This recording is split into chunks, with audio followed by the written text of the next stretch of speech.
नमस्कार। जन्म कुंडली असल में एक बहुत बड़े नक्शे की तरह होती है।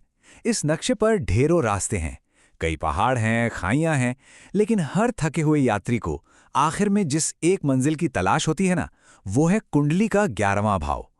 आज के इस ज्योतिषीय विश्लेषण में एक मार्गदर्शक के रूप में मैं उसी रहस्य को उजागर करने जा रहा हूं जिसकी हम सबको तलाश रहती है। 11वां भाव वो जगह है जहां हमारे जीवन भर के प्रयास एकदम ठोस परिणामों में बदल जाते हैं। जीवन की पहेली सुलझानी है तो इस नक्शे को गहराई से पढ़ना आना ही चाहिए। चलिए इस रोमांचक सफर की शुरुआत करते हैं।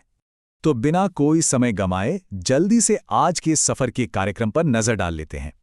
हम लाभ भाव के असली मतलब से शुरुआत करेंगे, फिर देखेंगे कि इस यात्रा में हमारे साथी कौन होंगे, अपने कर्मों की फसल कैसे काटनी है, अलग अलग ग्रह हमारे आर्थिक भाग्य को कैसे तय करते हैं, और आखिर में उन आम गलतियों पर बात करेंगे जो अक्सर चार्ट पढ़ते समय हो जाती हैं। चलिए अपने पहले पड़ाव की ओर बढ़ते हैं और इस पावरफुल ज्योतिषीय क्षेत्र के मूल अर्थ को समझते हैं। आखिर यही तो हमारी मंजिल है। वैदिक ज्योतिष में इसे लाभ भाव कहा जाता है। नाम से ही एकदम साफ है, लाभ यानी फायदा, मुनाफा या प्राप्ति। अब जरा कल्पना कीजिए, एक यात्री हफ्तों तक तपते रेगिस्तान में चलने के बाद आखिरकार एक हरे भरे नखलिस्तान यानी ओएसिस तक पहुंचता है। 11वां भाव बिल्कुल वही ओएसिस है।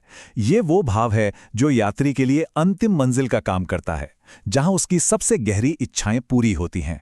अचानक मिलने वाले वित्तीय लाभ हों या सोशल सक्सेस का पावर हाउस, सब कुछ यहीं मौजूद है। 10वें और 11वें भाव का अंतर समझना ना वाकई बहुत दिलचस्प है। इसे खेती के नजरिए से देखते हैं। 10वां भाव वो कठिन रास्ता है जिस पर यात्री चलता है, मतलब खेत में हल चलाना, चिलचिलाती धूप में पसीना बहाना, बीज बोना, ये हमारी रोजमर्रा की मेहनत है।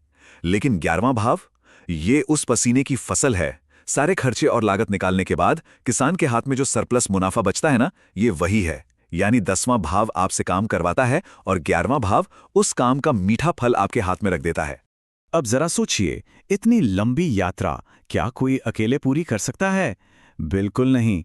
तो चलिए देखते हैं कि यह भाव हमारे सामाजिक परिदृश्य को कैसे आकार देता है। जब रास्ते में असफलता मिलती है, जब कदम लड़खड़ाते हैं, तो उस यात्री का साथ असल में कौन देता है? 11वां भाव इस बेहद अहम सवाल का सटीक जवाब देता है। ज्योतिष में नेटवर्क को ही लाभ क्यों माना गया है? क्योंकि भाई सही लोग किसी भी मुश्किल को एक बड़े अवसर में बदल सकते हैं। सफलता हो या कड़ा संघर्ष, ये भाव साफ बता देता है कि कौन मजबूती से हमारे साथ खड़ा रहेगा। और ये देखना तो और भी मजेदार है कि ग्रहों की मौजूदगी कैसे हमारे इन साथियों का पूरा प्रोफाइल ही बदल कर रख देती है। मान लीजिए 11वें भाव में शुक्र बैठा है, तो जीवन में ऐसे दोस्त आते हैं जो कलात्मक होते हैं, बहुत चार्मिंग होते हैं, जीवन के सुखों का खुलकर आनंद लेने वाले, मतलब वो लोग जो किसी भी महफिल में रौनक ला दें। वहीं दूसरी ओर अगर शनि महाराज इस भाव में हैं, तो मित्र अक्सर उम्र में बड़े, बेहद अनुशासित या किसी बड़े संगठन से जुड़े हुए हो सकते हैं। शनि ऐसे मेंटोर देता है जो कड़वाई सही लेकिन हमेशा सच बोलते हैं। चलिए अब आगे बढ़ते हैं और धन संचय के तरीके और किसी की भी वास्तविक आय क्षमता की गणना करने के तरीके पर बात करते हैं। यहाँ एक बहुत ही बारीक लेकिन जरूरी अंतर समझना होगा। दूसरा भाव हमारे परिवार की तिजोरी है, जहां पुरानी संपत्ति जमा होती है, पैसा सेफ रखा जाता है। लेकिन 11वां भाव, ये एक बहती हुई नदी है, ये इनफ्लो है, यानी नकदी का लगातार प्रवाह। यह हमारी मेहनत की ऊर्जा को सीधे आने वाले प्रॉफिट में बदलता है। ये सिर्फ फिक्स सैलरी तक सीमित नहीं है, बल्कि उसके ऊपर आने वाली आय, जैसे इन्वेस्टमेंट से मुनाफा, रॉयल्टी या बिजनेस का कोई बहुत बड़ा फायदा, उन सबको दर्शाता है। किसी भी इंसान की असली इनकम पोटेंशियल जानने के लिए इस भाव के स्वामी की स्थिति को देखना सबसे जरूरी ट्रिक है। इसे ऐसे समझिए, अगर भाव का स्वामी किसी मित्र राशि में बैठा है, तो वो एक ऐसे मेहमान की तरह है जो अपने सबसे अच्छे दोस्त के घर चिल कर रहा है। वो वहां बहुत खुश है और खुशी खुशी फल देता है, जिससे पैसा आने का रास्ता एकदम स्मूथ हो जाता है। लेकिन अगर वो किसी शत्रु राशि में फंस गया, तो ये किसी अजनबी या दुश्मन के घर में होने जैसा है।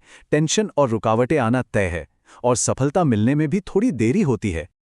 अब आते हैं एक बहुत ही खास हिस्से पर। देखते हैं कि 11वें भाव में बैठे विशिष्ट ग्रह कैसे उन साइन पोस्ट्स या दिशा सूचकों का काम करते हैं जो तय करते हैं कि पैसा कहां से आएगा और कितना टिकेगा। ग्रहों की प्रकृति के हिसाब से हमारी ये वित्तीय फसल बिल्कुल बदल जाती है। इस लिस्ट को ही देख लीजिए। सूर्य ग्रुप्स में अथॉरिटी और लीडरशिप के जरिए लाभ लाता है, बिल्कुल एक बॉस की तरह। चंद्रमा भावनाओं से जुड़ा है तो आय में थोड़े उतार चढ़ाव ला सकता है। मंगल है तो कंपटीशन या इंजीनियरिंग के फील्ड से मुनाफा दिलाता है। गुरु ज्ञान, एजुकेशन और आध्यात्म से जुड़ा धन लाता है। शुक्र आर्ट्स और लग्जरी से जुड़ा भौतिक धन देता है। और शनि इनकम देने में भले ही देरी करे, लेकिन याद रखिए, शनि का दिया हुआ धन सबसे ज्यादा टिकाऊ होता है, क्योंकि वो हमारी कड़ी मेहनत का नतीजा होता है। यहाँ ग्रहों की चाल और उनके असर को महसूस करना बहुत जरूरी है। गुरु जैसे प्राकृतिक शुभ ग्रह नैतिक और स्थायी विकास देते हैं, मानो एक बहुत ही सुहानी और अनुकूल हवा हमारी नाव को धीरे धीरे आगे बढ़ा रही हो। इसके ठीक उलट मंगल या शनि जैसे ग्रह एक खड़ी और बेहद कठिन चट्टान की चढ़ाई की तरह होते हैं। मंगल अचानक बड़ा लाभ या अचानक बड़ा नुकसान दोनों ला सकता है, और शनि वो तो कोई भी दीर्घकालीन सुरक्षा देने से पहले इंसान के अपार धैर्य और अथक परिश्रम की ही परीक्षा लेता है। इन टेक्निकल ज्योतिषीय स्थितियों को बहुत ही सिंपल तरीके से समझते हैं। अगर कोई ग्रह उच्च का है तो समझ लीजिए वो अपने बेस्ट फॉर्म में है, जैसे कोई स्टार एथलीट मैदान में हो। ये धन के बहुत बड़े अवसर लाता है। अस्त ग्रह सूर्य के बहुत करीब होने के कारण छिप जाते हैं, इसलिए ऐसे लाभों को बाहर निकालने के लिए हमें एक्स्ट्रा पसीना बहाना पड़ता है। वक्री ग्रह का मतलब है ऊर्जा का उल्टा मुड़ना। अक्सर ये दिखाता है कि धन हमारे पिछले जन्म के कर्मों से या कई अलग अलग सोर्सेस से आ रहा है। और आखिर में दृष्टियां ये इस बात को पूरी तरह से मॉडिफाई कर देती हैं कि भाव का स्वामी असल में कितना पावरफुल है।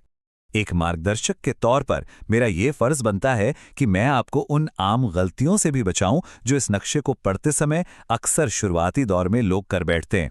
सबसे बड़ी गलती इस भाव को सिर्फ पैसे का मान लेना और हमारे सोशल नेटवर्क को पूरी तरह नजरअंदाज कर देना। सच तो यह है कि वित्तीय सफलता और नेटवर्क एक दूसरे से गहराई से जुड़े हैं। दूसरी गलती है सिर्फ भाव में बैठे ग्रहों को देखना और भाव के स्वामी की राशि को ही भूल जाना। दशा और दृष्टियों को इग्नोर करना भी भारी पड़ सकता है। और सबसे खास बात, 11वें भाव के ठीक सामने बैठे 5वें भाव को कभी मत भूलिए। 5वां भाव हमारी क्रिएटिविटी और बुद्धिमत्ता का है। हमारी वही अंदरूनी समझ सीधे 11वें भाव को देखती है और बाहरी सफलता बनकर दुनिया के सामने आती है। तो फिर रुकावटों को कैसे पार करें? इस भाव को मजबूत करने के लिए कुछ बहुत ही आसान और प्रैक्टिकल आदतें हैं जो असल में बेहतरीन ज्योतिषीय उपाय ही हैं। सबसे पहले अपने लक्ष्य एकदम साफ रखिए और उन पर लगातार काम करते रहिए। एक सकारात्मक नजरिया बनाए रखिए और एक अच्छा नेटवर्क तैयार कीजिए। मानकर चलिए कि गुरु और शुक्र को खुश करने का इससे अच्छा कोई तरीका नहीं है। और सबसे अहम, इस पूरी प्रक्रिया पर भरोसा रखिए, धैर्य बनाए रखिए, क्योंकि सब्र रखना ही शनि का वो अचूक उपाय है जो लंबे समय तक टिकने वाली सफलता की गारंटी देता है। इस शानदार सफर के आखिर में एक बहुत ही गहरा सवाल विचार करने के लिए सामने आता है। अगर 11वां भाव वो अंतिम मंजिल है जहां हमारी मेहनत और इनाम आपस में मिलते हैं, तो एक यात्री के रूप में हम वास्तव में कौन सी इच्छाओं की फसल काटना चाहते हैं? सोचिएगा जरूर। जनकुंडली की व्याख्या करना तो बस एक शुरुआत भर है। हमारे सच्चे लक्ष्यों को समझना ही वो असली चाबी है जो इस नक्शे के सबसे बड़े खजानों को खोलती है। तो आज के इस विश्लेषण में इतना ही। और हाँ, हमेशा याद रखिए, नक्शा सिर्फ रास्ता दिखाता है, मंजिल तक पहुंचने के लिए कदम तो यात्री को खुद ही बढ़ाने पड़ते हैं।